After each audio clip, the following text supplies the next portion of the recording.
चलो भाई, मैकेनिक्स वाले अपने एग्जांपल्स की सीरीज में और आगे चलते हैं। And now let me show you one slightly more interesting problem.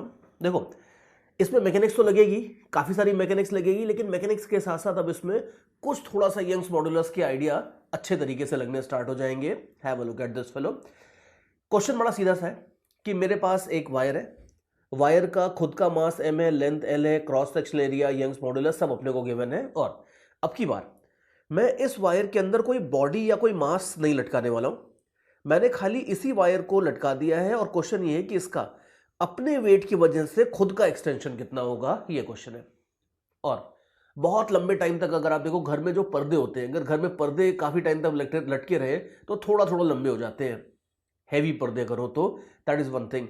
इसी तरीके से आप इमेजिन कर सकते हो कि मेटल के वायर्स में तो शायद ये इफेक्ट बहुत कम होगा, लेकिन अगर थोड़ा सा दूसरे कुछ ऐसे मटेरियल्स ले लो, रबर का ही अगर मान लो, देखो अगर आप रबर का एक लंबा सा रॉड टाइप का अगर आप लेते हो, बनाते हो, like why would anybody make that, लेकिन अगर मान लो ऐसा कुछ करते हो, उसको अगर आप अपने वेट के अंदर लटका देते हो तो थोड़ा सा वो नीचे, इंग्लिश में जिसको बोलते हैं सैग करना, वो थोड़ा सा सैग कर जाएगा। और वो कितना सैग करेगा वो अपने को निकालना है।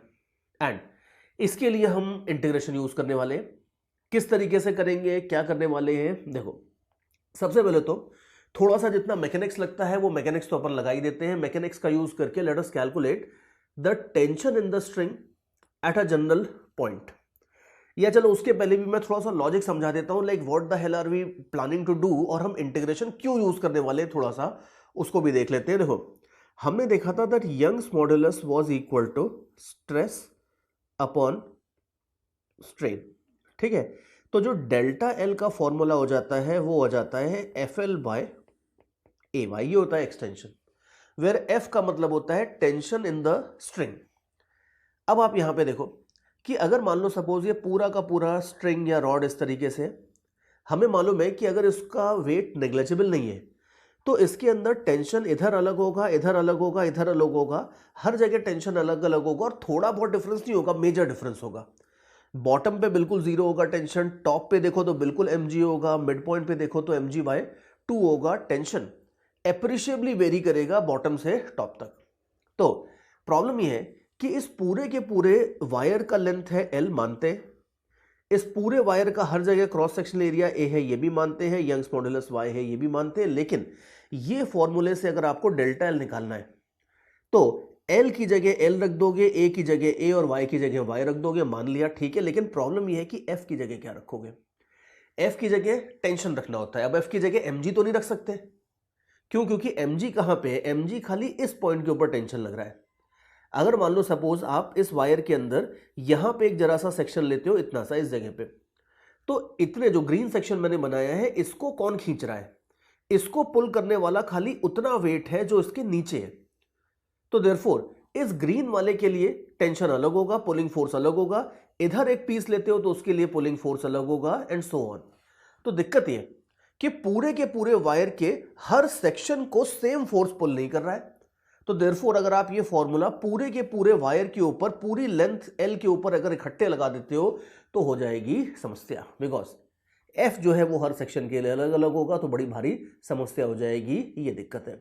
तो देयरफॉर इसीलिए हमें इंटीग्रेशन के ऊपर चलना पड़ेगा। हम यहां पे इस तरह ऐसा कुछ करने वाले हैं कि अगर मान लो सपोज एक हाइट y के ऊपर कुछ dy थिकनेस का पीस लेते हैं, तो हम इस पीस के ऊपर ये फॉर्मूला लगाने वाले हैं। कुछ इस तरह का अपना प्लान है। लेकिन वो सब करने से पहले एक छोटा सा मैकेनिक्स का स्टेप होता है, वो ले लेते हैं, फिर अपने मेन मुद्दे के ऊपर वापस आ जाएंगे। देखो, अपन एक काम करते हैं कि लेट अस से बॉटम से ले लेते हैं y, शायद वो मैथमेटिकली ज्यादा आसान पड़ेगा। बॉटम से y हाइट के ऊपर थिकनेस dy का एक स्लाइस लेते हैं, या चलो सॉरी स्लाइस नहीं लेते हैं, स्लाइस अभी ले लेंगे थोड़ी देर में, इतनी जल्दी नहीं है अपने को स्लाइस लेने की। हम तो खाली अगर मैकेनिक्स का फंडा लगा रहे हैं, तो बॉटम से एक y हाइट के ऊपर अगर आपको इस जगह पे टेंशन चाहिए, तो हमें पता है कि ये टेंशन इस वाले वेट के बराबर होता है। ये नीचे वाला जो पार्ट है इसके वेट को ये सपोर्ट कर रहा है यहां पे, तो जो टेंशन होगा, this tension will be equal to m-g, where m' is the mass of this green part, and you know very well कि m' हो जाएगा mass per unit length into length, g तो है ही।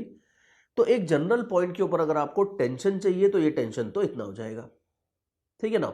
अब आगे चलते हैं। ये थोड़ा सा मैकेनिक्स वाला पार्ट था, इससे ज़्यादा बहुत मैकेनिक्स नहीं लगने वाली है यहाँ पे। अब इसके आगे क्या करेंगे, देखो अब इसके आगे मैं एक dy थिकनेस की स्लाइस ले लेता हूँ और इसको कुछ रेड कलर से मार्क कर देता हूँ। मान लो सपोज मैं dy थिकनेस की या dy लेंथ की एक स्लाइस लेता हूँ। In other words I should in fact put it more clearly कि dy नेचुरल लेंथ की मैं एक स्लाइस लेता हूँ इस तरीके से, और अब इस स्लाइस के ऊपर मैं अपना यंग्स मॉडुलस वाला फॉर्मूला लगाने वाला हूं। ठीक है, ध्यान से देखो कि मैं यंग्स मॉडुलस वाला फॉर्मूला किसके ऊपर लगा रहा हूं, पूरे वायर के ऊपर नहीं लगा रहा हूं, we have already made it clear. इतने पार्ट के ऊपर भी नहीं लगा रहा हूं, ये भी बिल्कुल क्लियर है। हम ये वाला फॉर्मूला किसके ऊपर लगा रहे हैं, ये वाला फॉर्मूला हम इतने से पीस के इनफाइनाइटेसिमल पीस के ऊपर लगा रहे हैं।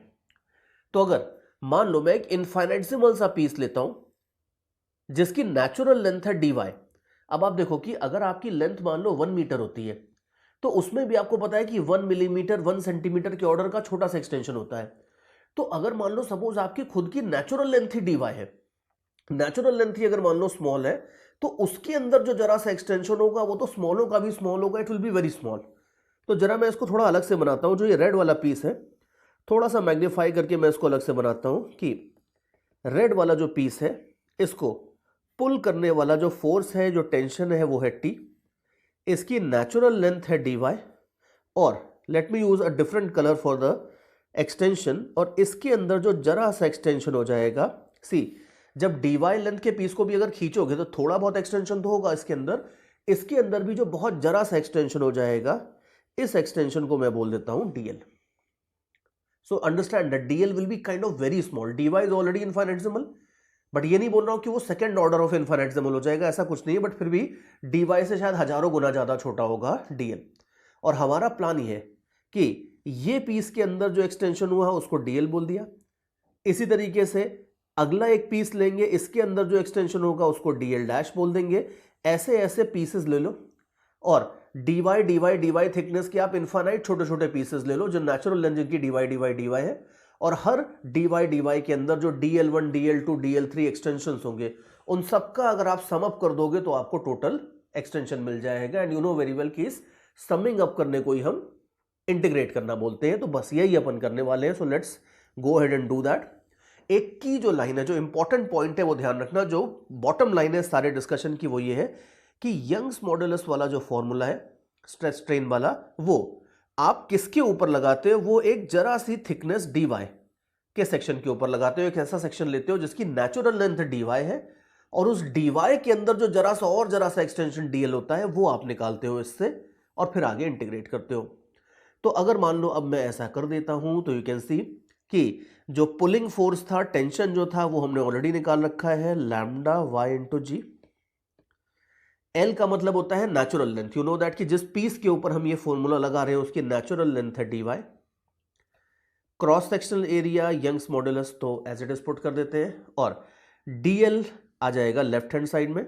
Note that this dl will be kind of using the practical values, dl आपका dy के कंपैरिजन में भी काफी स्मॉल होगा, बट सेक्शन जरा से सेक्शन के अंदर जो और जरा सा एक्सटेंशन होगा वो ऐसे हो गया है।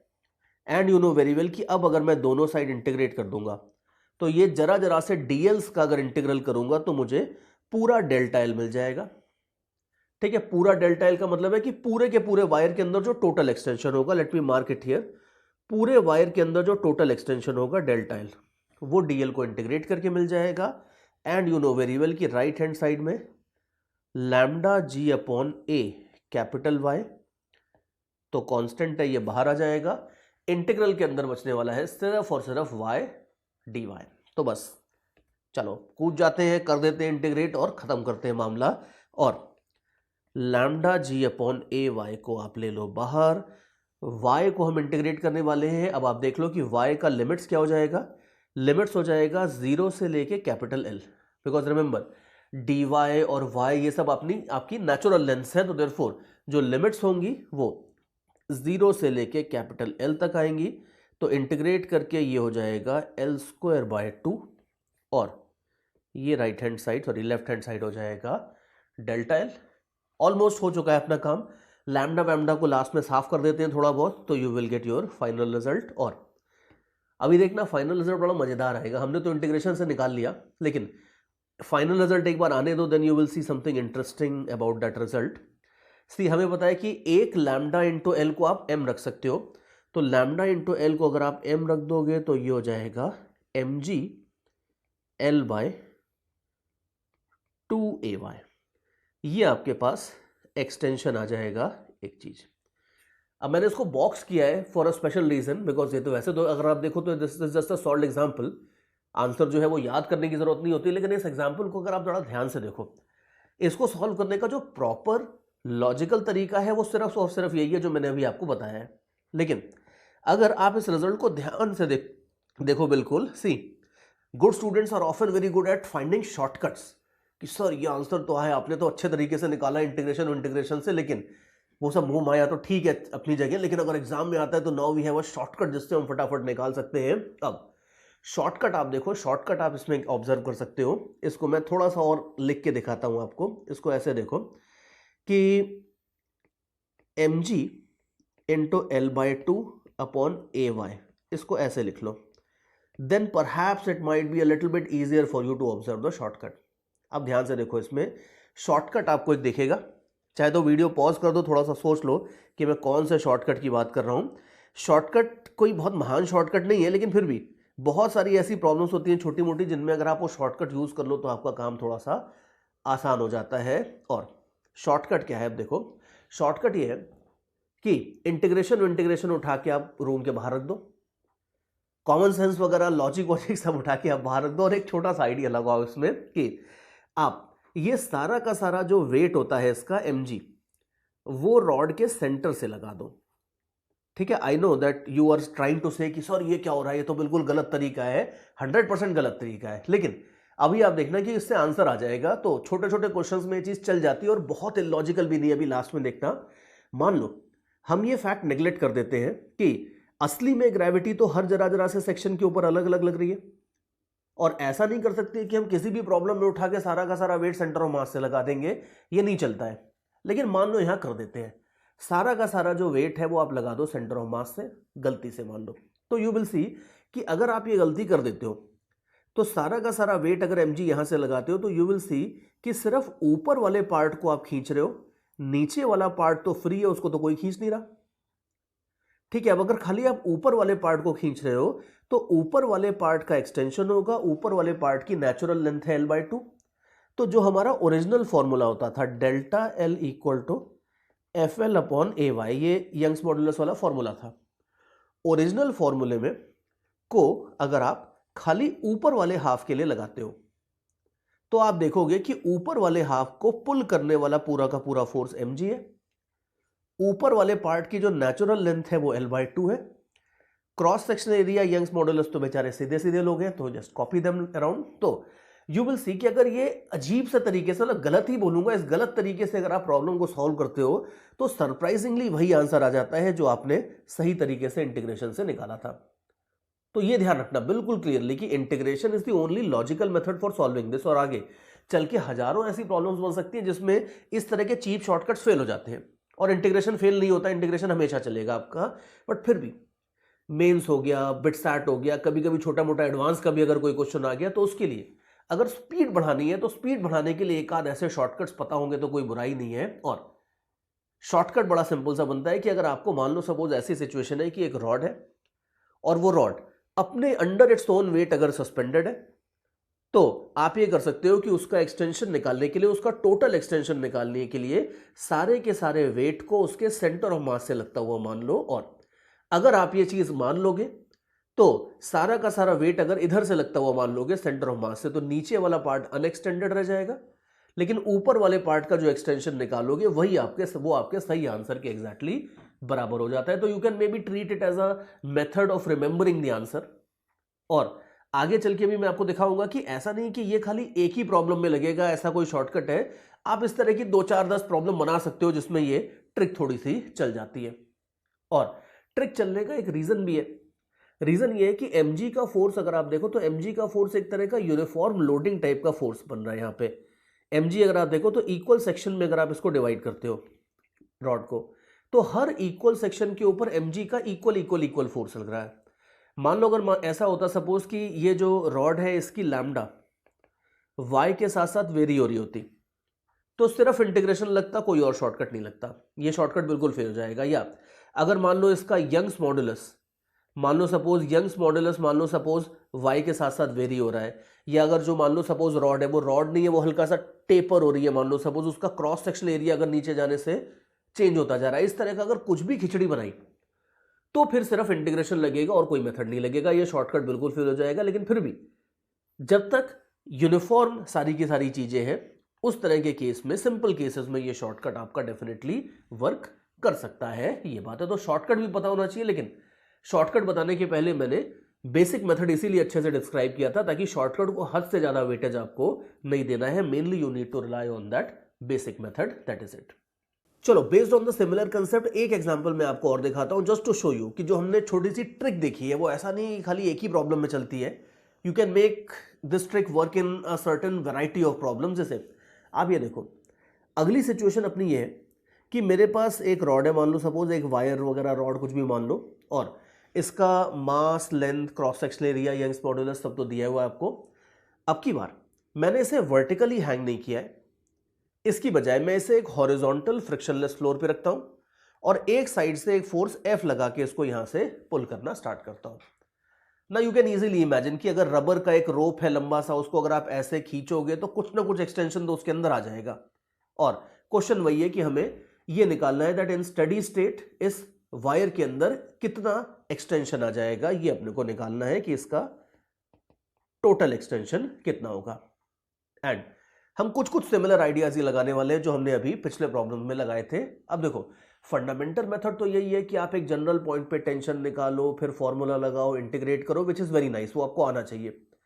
लेकिन अगर आप इसको अपने प्रीवियस प्रॉब्लम जैसे आइडिया से सॉल्व कर लो तो ये बड़े आराम से सॉल्व हो जाएगा, almost with in second solve हो जाएगा क्वेश्चन। देखो, आप इसको ऐसे देख सकते हो कि अल्टीमेटली ये एक्सटेंड हो नहीं हो जो भी हो, अल्टीमेटली इसका टोटल मास तो एम ही रहेगा।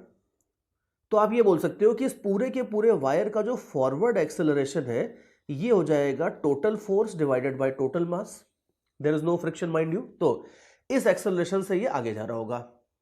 तो आप क्या करो, आप एक ऐसे रेफरेंस फ्रेम में बैठ जाओ जो एक्सेलरेशन ए नॉट से जा रहा हो, ठीक है, या सिंपल हिंदी में अगर बोले तो एक चींटी बन के आप इस वायर के ऊपर ही बैठ जाओ। तो अब अगर मान लो सपोज आप एक एक्सेलरेशन ए नॉट से वायर के साथ साथ चलने लगोगे तो आपको दिखेगा कि यार वायर तो स्टेशनरी है, ठीक है। तो वायर स्टेशनरी हो गया, तो इस बंदे के पॉइंट ऑफ व्यू से आप देख लो वायर स्टेशनरी हो गया, तो वायर को आप यहां पे स्टेशनरी करने का मतलब है कि इसके टॉप पॉइंट पे आप इसको बांध दो।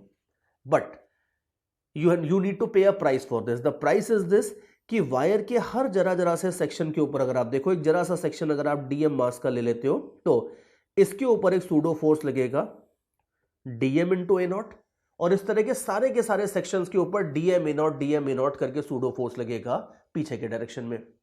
अब आप ऑब्जर्व करके देखो कि ये बिल्कुल वही एमजी वाले केस जैसा हो गया कि अगर एक वायर मान लो वर्टिकल था तो उसके ऊपर जैसे हर जरा जरा से पीस के ऊपर डीएमजी लग रहा था और उसकी वजह से एक्सटेंशन हो रहा था और ये टॉप पॉइंट आपका फिक्स्ड होता था। उसी तरीके से इसको आप टॉप पॉइंट मान लो और ये फिक्स्ड है ऊपर वाला राइट हैंड साइड वाला पॉइंट, और हर जरा जरा से चीज को सूडो फोर्स पुल कर रहा है इंस्टेड ऑफ ग्रेविटी।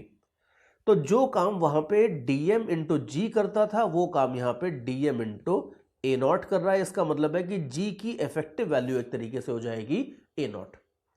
और हमें पता है कि भाई अगर ये वाला केस था तो इसमें हमारे पास एक छोटी सी ट्रिक है जिससे हम आंसर सीधे सीधे लिख देते हैं।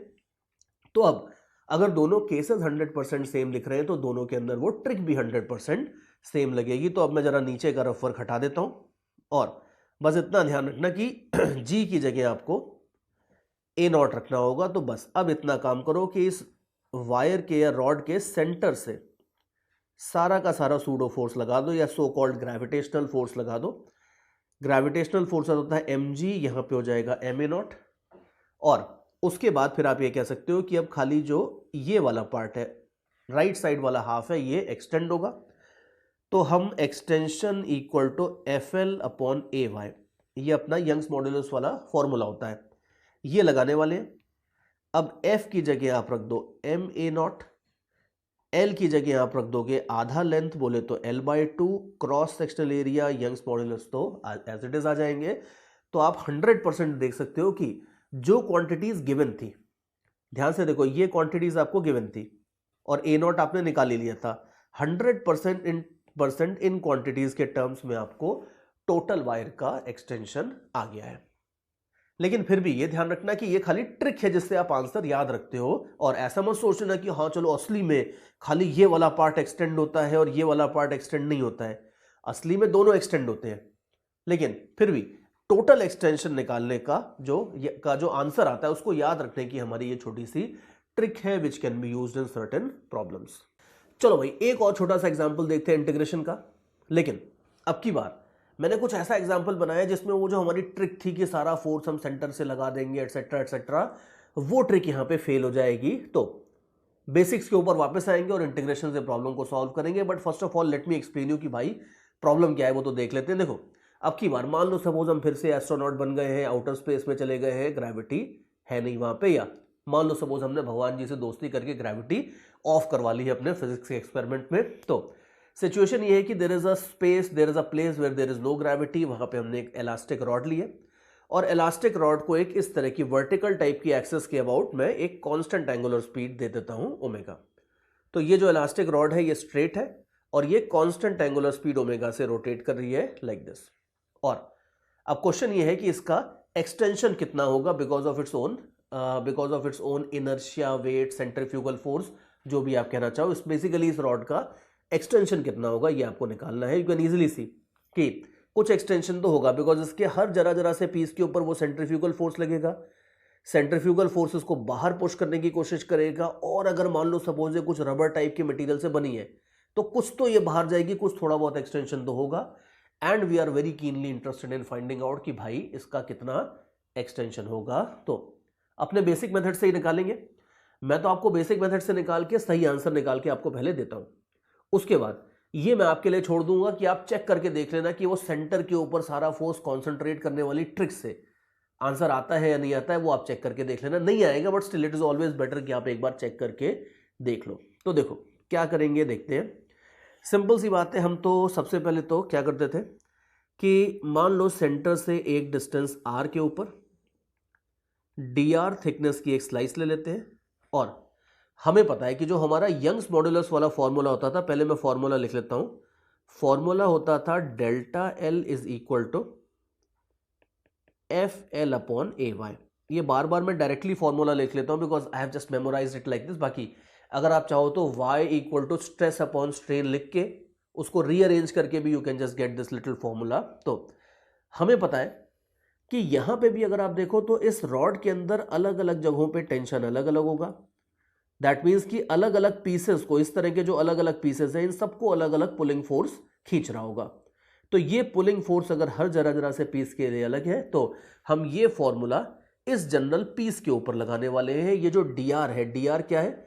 dr का मतलब है नेचुरल लेंथ। तो हम सेंटर से एक डिस्टेंस r के ऊपर dr नेचुरल लेंथ का एक स्लाइस ले लेते हैं, एक ऐसी स्लाइस लेते हैं जिसकी नेचुरल लेंथ थी dr। अब वो अलग बात है कि इस dr के ऊपर जब पुलिंग फोर्सेस लगेंगे तो इस dr का एक और बड़ा जरा सा एक्सटेंशन हो जाएगा dl, और ये dl जो है ये हम निकालने के लिए अपना फोर्स का फॉर्मूला लगाएंगे। और हमें पता है that dl is equal to F into dr upon A Y. ये होती है इक्वेशन हमारी, just like our original derivation. ठीक है, अभी इसमें f निकालना बाकी है अपना। f का मतलब होता था कि इस पॉइंट पे सेंटर से r डिस्टेंस के ऊपर टेंशन जितना होता है वही अल्टीमेटली इस सेक्शन को, इस पीस को पुल कर रहा है। तो सेंटर से r डिस्टेंस के ऊपर टेंशन निकालने का काम हम कर लेते हैं। इनफैक्ट आप याद करके देखो कि सेंटर से r डिस्टेंस के ऊपर इस तरह की सिचुएशन में टेंशन हम ऑलरेडी निकाल चुके हैं। हमने कहीं ना कहीं डायनेमिक्स में, सर्कुलर मोशन में ये प्रॉब्लम 100% सॉल्व करी थी, तो उसी को थोड़ा सा रिपीट कर देते हैं और कुछ नहीं है। लेकिन अब ये टेंशन निकालने के लिए थोड़ा सा आपको कैलकुलेशन पूरा करना पड़ेगा। तो देखो, सेंटर से r डिस्टेंस के ऊपर टेंशन निकालने के लिए क्या करेंगे, थोड़ा सा एक इंटीग्रेशन अपने को करना होगा दोबारा। तो देखो, सेंटर से r डिस्टेंस पे टेंशन निकालने के लिए बस आप इतना काम करो कि सेंटर से x डिस्टेंस के ऊपर dx थिकनेस की slice low. You know very well कि ये dx थिकनेस की स्लाइस के ऊपर m ओमेगा स्क्वायर r, ये लग रहा होगा सेंट्रीफ्यूगल फोर्स। ये सेंट्रीफ्यूगल फोर्स इस स्लाइस को बाहर खींच रहा है और ऐसी ऐसी यहां से लेके एंड तक की जो स्लाइसेस है, यू कैन सी कि जो ये ग्रीन वाला रीजन है इसके अंदर जितना मास है, इतने मास के ऊपर जो टोटल सेंट्रीफ्यूगल फोर्स होगा उसी को अल्टीमेटली ये वाला टेंशन बैलेंस करेगा। तो ये जो ग्रीन रीजन मैंने अभी फिगर में दिखाया है, इसको इस लिमिट या इस रेंज तक मैं इस सेंट्रीफ्यूगल फोर्स को सम अप करूंगा, यानी कि इंटीग्रेट करूंगा। तो ये डेरिवेशन हम ऑलरेडी देख चुके हैं प्रॉब्लम, तो मैं थोड़ा सा जल्दी जल्दी जा रहा हूं इसमें। एंड डीएम की वैल्यू आप डाल दो लैम्डा डीएक्स एटसेट्रा, और इसको अगर आप इंटीग्रेट कर दोगे तो lambda omega square x square by 2 आ जाता है। लिमिट्स का खास ध्यान रखना, 0 से एल नहीं डाल देना, क्योंकि हमें अगर इस जगह पे टेंशन चाहिए तो हमें इतने वाले पार्ट को कंसिडर करना होगा। तो यू कैन इजीली सी कि अब आप ध्यान से देखो फिगर में, ये डिस्टेंस हमने लिया है x, तो x का वैल्यू अगर r से लेके l तक ले जाओगे तब आपका जो रेंज है, जितने रीजन को आप कवर करना चाहते हो वो पूरा कवर हो जाएगा। तो x equal to r to l by 2, ये आपको बेसिकली करना है। ठीक है, तो if you do that you will have lambda omega square by 2, और सॉरी l बाई 2 मैंने लिख दिया है, l बाई 2 नहीं होगा, l होगा। I don't know why I wrote it down as l by 2। So ठीक है, बस आप इसको इंटीग्रेट कर दोगे तो l square minus R square, ये आपके पास आ जाएगा टेंशन। कौन सा टेंशन? सेंटर से r डिस्टेंस के ऊपर, सेंटर से r डिस्टेंस के ऊपर जो टेंशन होता है वो टेंशन आपको मिल जाएगा ऐसे। ऑल्सो नोट केयरफुली कि जो हमारी प्रीवियस प्रॉब्लम थी जिसमें हमने वायर को सिंपली लटका दिया था अंडर इट्स ओन वेट, वहां टेंशन निकालने के लिए हमें इंटीग्रेट नहीं करना पड़ा था, because that was a fairly simple problem. लेकिन यहाँ पे हमें प्रॉपरली इंटीग्रेट करना पड़ा है, कोई दिक्कत नहीं है, बिल्कुल करेंगे। और ये हमारे पास टेंशन की वैल्यू आ जाती है। और अब इस टेंशन को मैं कहाँ यूज करूंगा? इसको मैं एफ की जगह यूज करने वाला हूं। तो बस आगे का गेम प्लान बड़ा सीधा सा है कि इस टेंशन को एफ की जगह डालो और उसके बाद फिर इसको आगे इंटीग्रेट कर दो। ये हमारा आगे का प्लान है। तो बस ये सिंपल सा प्लान है जिसको खाली एग्जीक्यूट करना है, तो चलो कर देते हैं एंड कैलकुलेट करके देखते हैं भाई फिर आगे क्या आ जाता है। देखो, डेल्टा एल अगर आपको चाहिए तो ये है इंटीग्रल डीएल, और यू कैन इजीली सी कि अब मैं एफ की जगह lambda omega square by 2 L square minus A square, ये तो मैंने एफ की जगह डाला है। नीचे ए वाई और है, तो a और y और हो गया, dr और हो गया, और इंटीग्रेट कर दो। ठीक है, ये इंटीग्रेट कर दोगे तो आपका काम हो जाएगा। अब यहाँ पे लिमिट्स आप देख लो, अब यहाँ पे लिमिट्स क्या होंगी? हमें पूरे वायर में एक्सटेंशन निकालना है। तो ये जो r है, ये r आप ध्यान से देखो, r को आपको पूरा 0 से लेके कैपिटल L तक लेके जाओगे तो हर जरा जरा से पीस का एक्सटेंशन कवर हो जाएगा। तो स्मॉल r की वैल्यू 0 से लेके L तक जाएगी। And if you do that you can see that lambda omega square by 2ay, ये सब तो बाहर आ जाएगा और आगे इंटीग्रेशन हो जाएगा l square r minus R cube by 3 0 to l। And you can easily see कि हमारा प्रॉब्लम ऑलमोस्ट खत्म हो गया है और बस फाइनल काम कर देते हैं। आंसर मैं निकाल रहा हूं ताकि अगर आपको किसी दूसरे इधर उधर के शॉर्टकट से भी आंसर निकालना है तो आप आंसर निकाल के एटलीस्ट मैच कर सको whether your answer is correct और not. So L square minus sorry L cube minus L cube by 3, so that will be like 2l cube by 3। तो बिल्कुल फाइनली अगर आप देखोगे तो lambda L cube omega square by 3ay, ये आपके पास आ जाने वाला है डेल्टा एल फाइनल। ये रिजल्ट है आपका, डेल्टा एल का फाइनली आ जाता है। तो यू कैन इजीली सी कि ऐसा नहीं है कि यंग्स मॉडुलस में भी इलास्टिसिटी में everything is a cake walk, कि बस कुछ भी नहीं है, बस खटाखट बोर्ड लेवल की चीजें करते जाओ, ऐसा नहीं है। अब जो ये हम इंटीग्रेशन वाले एग्जांपल्स देख रहे हैं बिल्कुल भी बोर्ड लेवल के नहीं है। आराम से ये एग्जांपल्स आपको एडवांस में आ सकते हैं, इस तरह के क्वेश्चंस। कभी मेंस में भी उनका मूड होता है कि यार चलो परेशान करते हैं बच्चों को, तो थोड़ा टफ क्वेश्चन के तौर पे इनको दे सकते हैं वो 100%। लेकिन स्टिल यू कैन सी कि रोटेशन के, इंपल्स मोमेंटम के जो टेढ़े मेढ़े आइडियाज थे उनके कंपैरिजन में अगर आप देखो तो उनके कंपैरिजन में तो ये बिल्कुल बच्चों वाली चीजें हैं। तो और यही एक मेन आइडिया है पूरी इलास्टिसिटी में, जो एक खास कोर आइडिया है वो यही है कि किस तरीके से आप अपने ओरिजिनल यंग्स मॉडुलस वाले फॉर्मूले को एक स्लाइस के ऊपर लगाते हो, जिस स्लाइस की नेचुरल लेंथ dr होती है, इस स्लाइस के ऊपर आप इस फॉर्मूले को कैसे लगाते हो, ये कोर कंसेप्ट होता है। और अगर आप ये कोर कंसेप्ट समझ गए तो इसके सिवा आपके जेई पोर्शन में इलास्टिसिटी का कोई ऐसा कोर कंसेप्ट नहीं है जिसमें आपको कोई चैलेंज मिलेगा। बाकी सारे के सारे कंसेप्ट्स आपके आसान होने वाले हैं। और फर्दर आप देखो कि मैं इसमें क्वेश्चंस इंटीग्रेशन के और कैसे बना सकता हूं, उसका भी मैं आपको आइडिया दे देता हूं। सी, हमने देखा था कि डेल्टा एल का फंडामेंटली स्पीकिंग ये फॉर्मूला है, और यहां पे मैंने अगर टेंशन को वेरी कर दिया था तो अपने इंटीग्रेशन वाले प्रॉब्लम्स बन गए। लेकिन आप चाहो तो यंग्स मॉडुलस को भी वेरी कर सकते हो। जैसा मैं थोड़ी देर पहले कह रहा था कि अगर मान लो कोई ऐसा वायर ले लेते हो जिसका मटेरियल कंटिन्यूअसली चेंज होता जा रहा है, थोड़ा थोड़ा यंग्स मॉडुलस अगर एक्स के साथ साथ हल्का हल्का चेंज होता जा रहा है, तो वहां पे भी आपको इंटीग्रेशन वाला प्रॉब्लम बनेगा। इसी तरीके से अगर कोई ऐसा मटेरियल ले लेते हो जिसका cross sectional area continuously change होता जा रहा है, अब ये फिर भी आसान है। एक वायर अगर आप ऐसा लेते हो जो थोड़ा टेपर होता जा रहा है, क्रॉस सेक्शनल एरिया अगर एक्स के साथ साथ चेंज होता जा रहा है, तो फिर से आपको इंटीग्रेशन वाली प्रॉब्लम बन जाएगी। तो देयरफॉर इंटीग्रेशन वाली प्रॉब्लम कई तरीकों से बन सकती है, लेकिन कोर कंसेप्ट यही रहेगा, सॉल्यूशन का मेथड आपका यही रहेगा। और इसके साथ साथ जो वो मैंने शॉर्टकट बताया था सिंपल मोस्ट केस में, जिसमें वायर को हमने सस्पेंड कर दिया है, सारे के सारे वेट को आप सेंटर से लगा देते हो, वो शॉर्टकट एक तो ध्यान रखना, बट उससे 10 गुना ज्यादा इंपॉर्टेंट है आपका जो कोर कंसेप्ट, उस कोर कंसेप्ट को अच्छे से ध्यान रखना, बिकॉज बहुत सारे हजारों क्वेश्चंस इसके इधर उधर के इस कोर कंसेप्ट के ऊपर बनाए जा सकते हैं।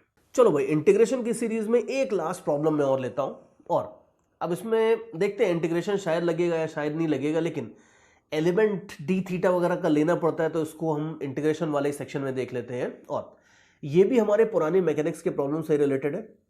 और क्वेश्चन अपना आप याद करके देखो, बड़ा पुराना क्वेश्चन है। क्वेश्चन ये था कि मेरे पास अगर एक ग्रेविटी फ्री रीजन में मैं एक सर्कुलर लूप ले लेता हूं, एक चेन टाइप की ले लेता हूं, और इसको अगर एक एंगुलर स्पीड ओमेगा से रोटेट कर देता हूं, तो हमने देखा था कि हर जरा जरा से पीस के ऊपर एक सेंट्रीफ्यूगल फोर्स लगेगा, इसकी वजह से इसके एक्सटेंशन होने की टेंडेंसी होगी।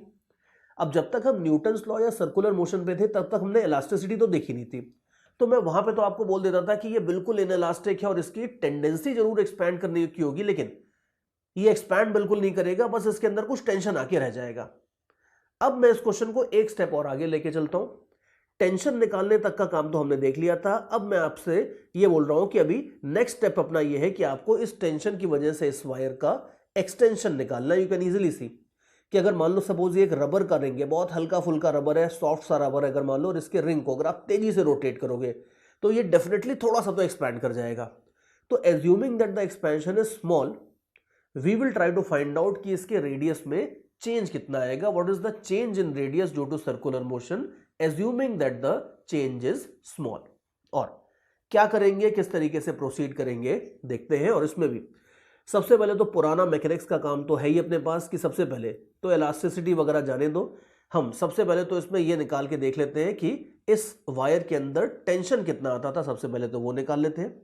और कोई भी हमने जो तरीके देखे थे टेंशन निकालने के, उनमें से कोई भी एक तरीका यूज करके आप टेंशन निकाल लो। And I will seriously recommend कि इस समय आप वीडियो को पॉज करो, मैं भी अभी टेंशन निकालने वाला हूँ for the sake of revision, because tension निकालना थोड़ा सा अच्छी वाली डेरिवेशन थी, तो हो सकता है कुछ बच्चे भूल गए हो, तो वो मैं दोबारा डिराइव करने वाला हूं। बट स्टिल यहां पे वीडियो को पॉज करके अगर आप टेंशन खुद से डिराइव कर लेते हो, then I will be very very happy कि आपको पुराने इतनी अच्छी अच्छी वाली डेरिवेशंस भी याद है, समझी हुई है आपने। तो एक बार आप ट्राई करके देख लो, नहीं बनता है तो जो मैं डेरिवेशन कर रहा हूं दोबारा उस डेरिवेशन को आप फॉलो कर लेना।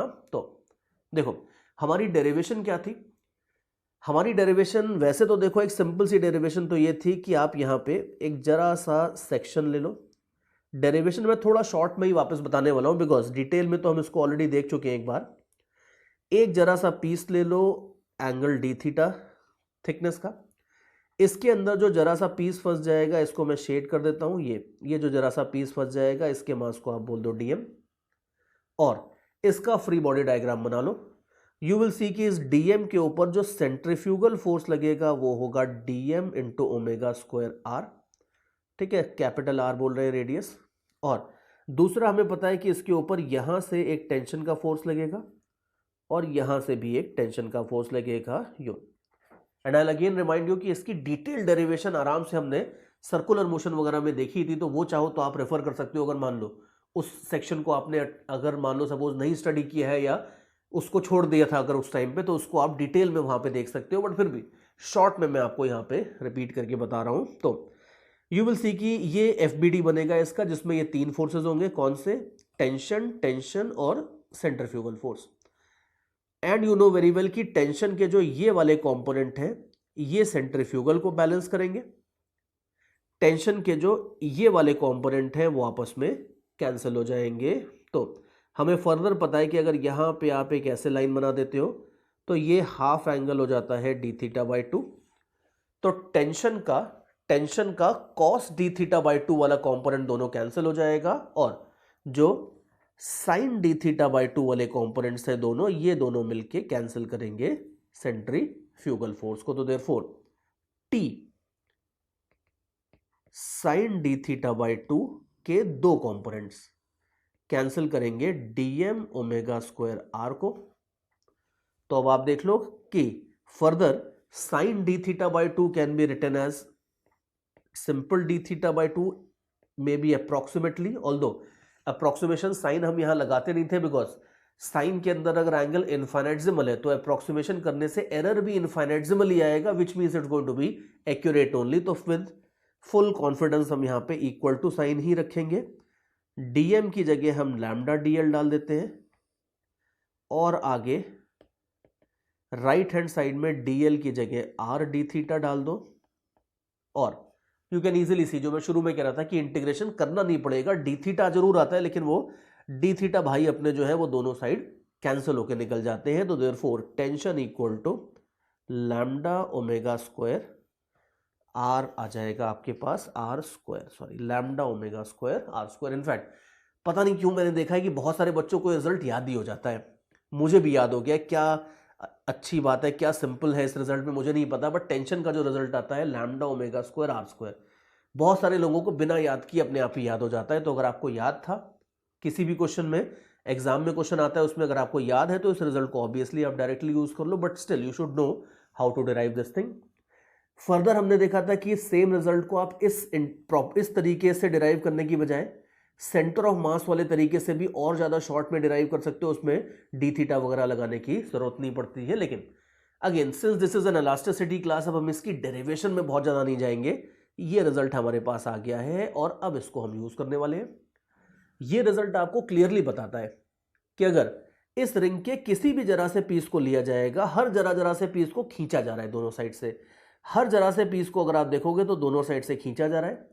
इसका मतलब है हर छोटा छोटा पीस एक्सपैंड होने की टेंडेंसी रखेगा, and since it is elastic ये एक्सपैंड एक्चुअली हो जाएगा, और अगर एक्सपैंड हो जाएगा तो अब जो आपको रिंग मिलेगा उसका रेडियस ओरिजिनल रिंग से थोड़ा सा तो ज्यादा होगा। और मान लेते हैं कि जो चेंज आएगा रेडियस में, उस छोटे से चेंज को हम डेल्टा आर बोल देते हैं, और हमारा फाइनल टारगेट यही है कि डेल्टा आर कितना होगा वो अपने को निकालना है। तो अभी देखो ये सारा रफ वर्क अभी मैं हटा देता हूं और हम अपने ओरिजिनल मुद्दे पे वापस आ जाते हैं। ओरिजिनल पॉइंट हमारा क्या था, हमें चेंज इन रेडियस निकालना है। तो अब चेंज इन रेडियस कैसे निकालेंगे, देखो ये जो वायर है सर्कुलर वायर, इसके ऊपर अगर हम अपना ओरिजिनल फॉर्मूला यूज कर लेते हैं, change in length is equal to F L upon A Y. किसी भी चीज को अगर आप पुल करते हो, ये जो फॉर्मूला होता है, ये फॉर्मूला मैं इस पूरे के पूरे वायर के ऊपर एक बार में ही लगा देता हूं। मैं सेक्शन के ऊपर अब की बार नहीं लगा रहा, बिकॉज ये टेंशन ऐसा नहीं है कि खाली ये टेंशन इस जगह पे है, ये टेंशन हर जगह सेम ही है। तो पूरे के पूरे वायर में सेम टेंशन है, सेम क्रॉस सेक्शनल एरिया है, सेम यंग्स मॉडुलस है, तो इंटीग्रेशन की कोई रिक्वायरमेंट पड़ेगी नहीं। ये फॉर्मूला मैं सीधे के सीधे पूरे वायर के ऊपर एक बार में लगा देता हूं, तो मेरे को क्या मिलेगा, delta L is equal to lambda omega square are square. ये टेंशन हो गया। लेंथ अगर आप देखो तो लेंथ हो जाती है एक तरीके से 2 pi r upon cross sectional area into y. ठीक है, अब क्रॉस सेक्शनल एरिया में पाई आर स्क्वायर नहीं डाल देना है। एक बार हुआ था, मेरे एक स्टूडेंट ने पाई आर स्क्वायर डाल दिया था, and then the person obviously got -1, because मुझे पता था कोई ना कोई पाई आर स्क्वायर डालेगा, तो मैंने ऑप्शन ए उसी के हिसाब से रखा था। लेकिन ध्यान रखना कि इसमें जो क्रॉस सेक्शनल एरिया होगा वो ये वाला होगा, जरा सा I am drawing it here, ये जो जरा सा क्रॉस सेक्शनल एरिया होगा यूं, वायर का जो जरा सा अगर वायर को काट के खोल लो तो जो जरा सा क्रॉस सेक्शनल एरिया निकल के आएगा दैट विल बी ए। तो वो आपको ऑलरेडी गिवन था। तो ये आपके पास आ जाता है डेल्टा एल। डेल्टा एल, लेकिन ध्यान रखना कि डेल्टा एल का क्या मतलब है। डेल्टा एल का मतलब है कि इसकी सरकमफ्रेंस में कितना चेंज हो रहा है। ये अगर आप देखोगे, जो नई सरकमफ्रेंस है, जो मैं ग्रीन कलर से दिखा रहा हूं, ये नई सरकमफ्रेंस माइनस पुरानी सरकमफ्रेंस, ये हो जाता है आपका डेल्टा एल। अगर आपको डेल्टा एल नहीं चाहिए था, आपको अगर डेल्टा आर चाहिए था, तो डेल्टा आर आप बड़े आराम से निकाल सकते हो इस तरह से कि अल्टीमेटली 2 पाई आर होता है एल के बराबर। तो ऑब्वियसली दोनों साइड अगर डिफरेंशियल ले लेते हो तो delta L will be equal to 2 pi into delta R. तो आप खुद ही देख लो कि डेल्टा आर कुछ नहीं है, सिंपल बात है, डेल्टा एल निकालो 2 पाई से डिवाइड कर दो, ये हो जाता है डेल्टा आर। सबसे सीधा तरीका होता है डेल्टा एल से डेल्टा आर में कन्वर्ट करने का।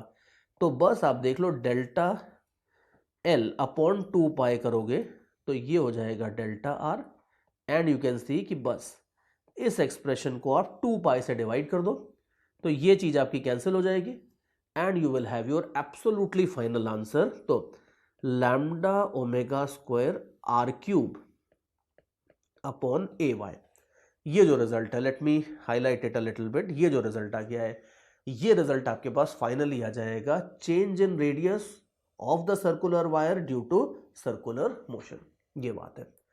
तो यू कैन इजीली सी कि प्रॉब्लम्स यहां पे भी मजेदार बन सकती हैं, लेकिन बहुत टफ नहीं बनती हैं, बट फिर भी इतनी टफ तो जरूर थोड़ी बहुत बनती है कि एटलीस्ट बोर नहीं होते अच्छे स्टूडेंट्स, कुछ ना कुछ मजे लेने के लिए भी बढ़िया चीजें यहाँ पे होती हैं। और बाकी प्रैक्टिस के लिए जो जब आप शीट वगैरह सॉल्व करोगे, क्वेश्चन बैंक वगैरह, तो उसमें और क्वेश्चंस मिल जाएंगे जिसमें यंग्स मॉड्यूलस वेरी हो रहा होगा, क्रॉस सेक्शनल एरिया वेरी हो रहा होगा, और सो ऑन।